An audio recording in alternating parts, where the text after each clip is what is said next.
My name is Rachel. I am 34 years old. I am the mother of 3 daughters. Their names are Hannah, Lucy, and Emma. They are my whole world. I love them more than anything. But life is not easy. It has never been easy. When I was a little girl, my mother died. I was only 9 years old.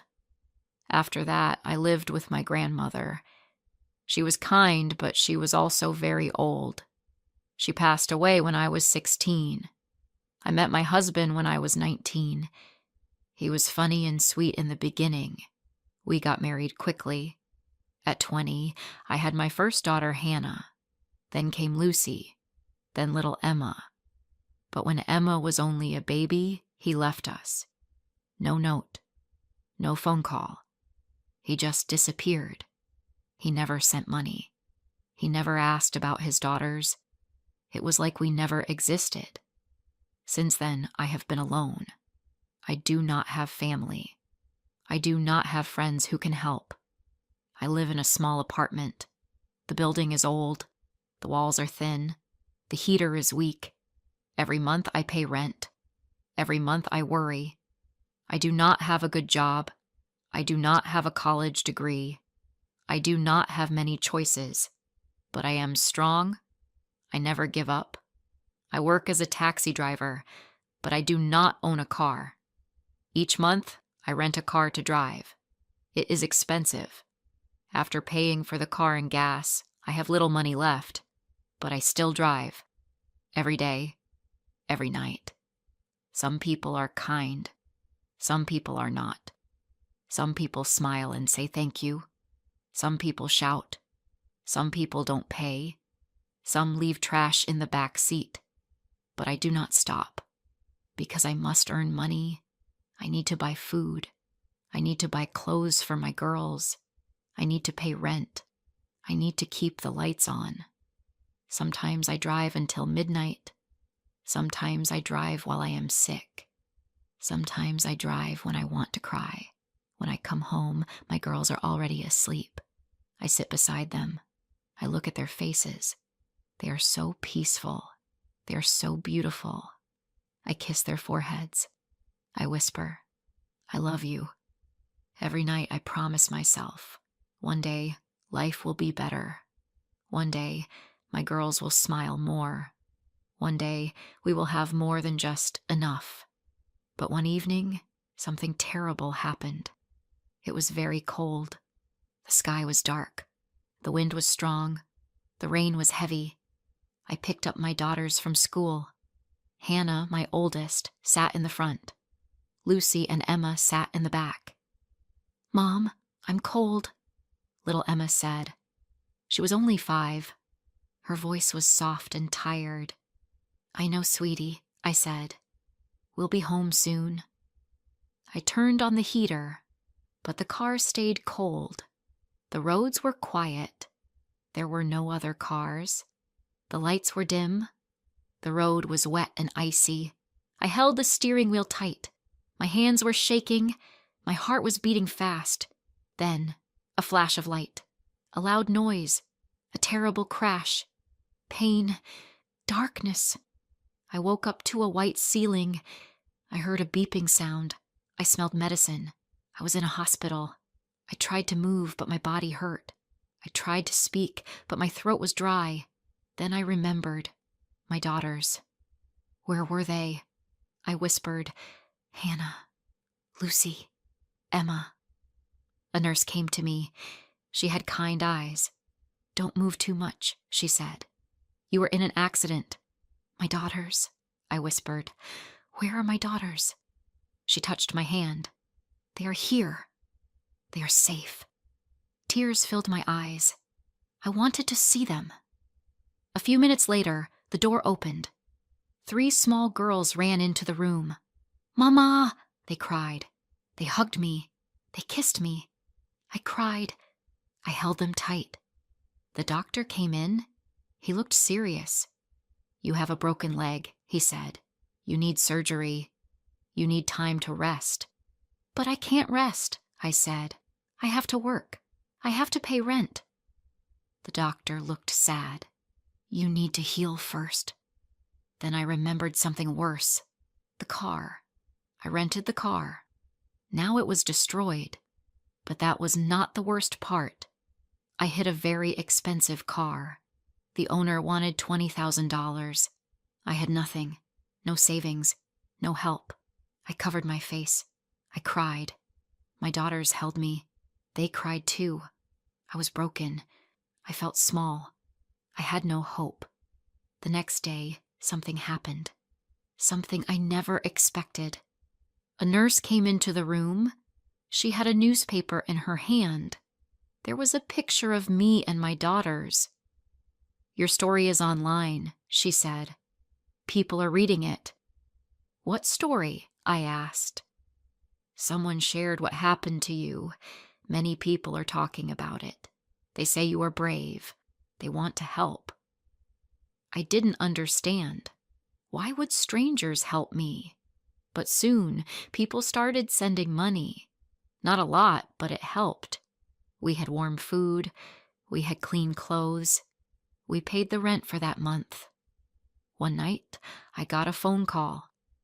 A deep voice spoke. I saw your story, he said. I want to help you. Who are you? I asked. You will see soon, he said. 2 days later, a group of people came to the hospital. They brought flowers. They brought toys. They brought warm clothes for my girls. Then a young man walked in. He had kind eyes.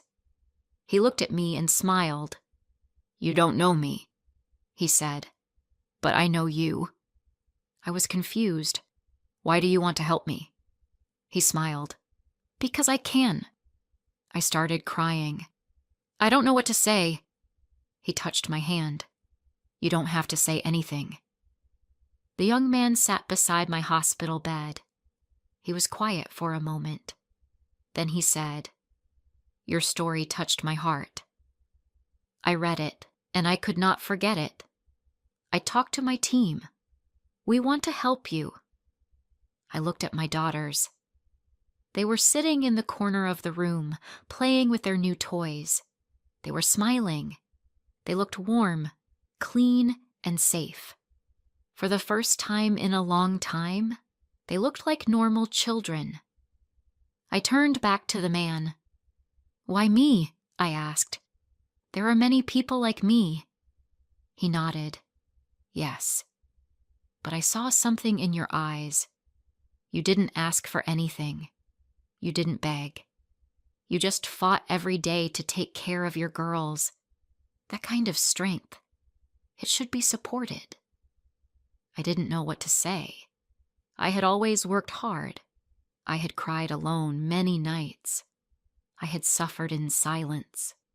I never thought someone would notice. That day they paid my hospital bill, every cent. I didn't owe anything anymore. I didn't need to worry about the surgery or the medicine. I could focus on healing. But that was only the beginning. 2 weeks later, I left the hospital. My leg was still healing, so I walked slowly with a cane. The young man and his team helped me every step of the way. They picked us up in a warm car. The girls were excited. They thought we were going back to our small apartment. But we did not go there. Instead, we drove into a different part of the city, a place I had never been. The streets were clean. The houses were big. There were trees with lights on them. There were flowers in the gardens. We stopped in front of a beautiful house. It had a red door and white windows. The garden was full of yellow flowers. There was a small bench near the door and a big swing in the backyard. Where are we? I asked. The young man smiled. This is your new home. I stared at him. I didn't understand. For a few months we have been working quietly, he said. Many people online donated money. My team added more, and now this house belongs to you. I couldn't breathe. My knees felt weak. For me? I whispered. Yes. No rent. No debt. This house is yours. I dropped to my knees and cried. My daughters ran to me. They hugged me. We cried together. Is this real? Hannah asked. Yes, I said. This is real. We walked inside. The rooms were warm and bright. There were beds for each of the girls, soft blankets, toys, books. In the kitchen, there was fresh food, bread, fruits, milk, even chocolate. The bathroom had clean towels and a big tub. The living room had a couch, a rug, and a small TV. On the wall, someone had placed a photo of me and the girls, taken at the hospital when we were all together again. I didn't know how to say thank you. Words were not enough. That night, we slept in our new home. I tucked each of my daughters into their own beds. I kissed their foreheads. I love you, I whispered. They smiled in their sleep. For the first time in years, I didn't worry. I didn't cry. I didn't feel cold or afraid. I felt safe. I felt loved. The next morning, the young man came back. We sat in the kitchen. He had coffee. I had tea. The girls played in the backyard. He looked at me and asked, Rachel, what is your biggest dream? I looked at him, surprised. No one had asked me that in a long time. I wiped a tear from my cheek. I want to open a small supermarket, I said. A place with fresh food, good bread. A place where people feel welcome. He smiled. Then let's make it happen. And he did. 2 months later, we opened the store. It was not big, but it was perfect. It had fruits, vegetables, bread, rice, beans, milk, cheese, and more. We even had a little space for coffee and tea. The people in the neighborhood were kind. They came to buy food. They came to say hello. Some came just to smile and chat. I worked at the counter. Sometimes Lucy helped me stack the bread. Hannah swept the floor. Emma gave small candies to children. We worked together. We laughed together. The store gave me something I had never had before, freedom. I was no longer a tired taxi driver with no car. I was no longer a mother who cried at night. I was no longer broken. I was a businesswoman, a proud mother, a woman who had hope. The young man visited often.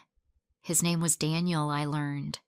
He told me he had lost his own mother when he was young. He remembered the pain. He remembered the silence in the house. He never forgot it. That's why he helped people like me.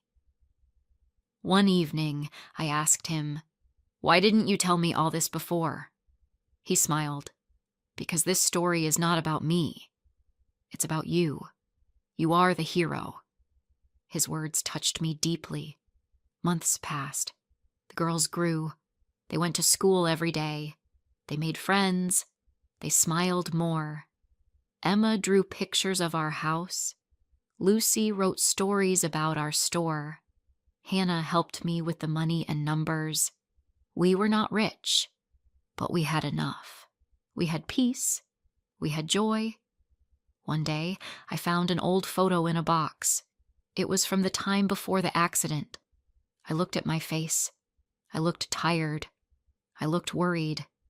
Then I looked in the mirror. My face had changed. I looked strong. I looked happy. Sometimes I still wake up at night. I check on my daughters. I touch their hands. I kiss their foreheads. I whisper, "I love you." I remember all the nights I cried in silence, all the days I drove through cold rain, all the moments I wanted to give up, but I didn't. Because deep in my heart, I always believed that something better would come, and it did. Now, every morning, I open the door of my store. I turn on the lights. I welcome the customers with a smile. I look outside and see the sun shining on my house. I thank the kind people who helped me. I thank Daniel. I thank the strangers who believed in me. But most of all, I thank my daughters, because they gave me a reason to fight.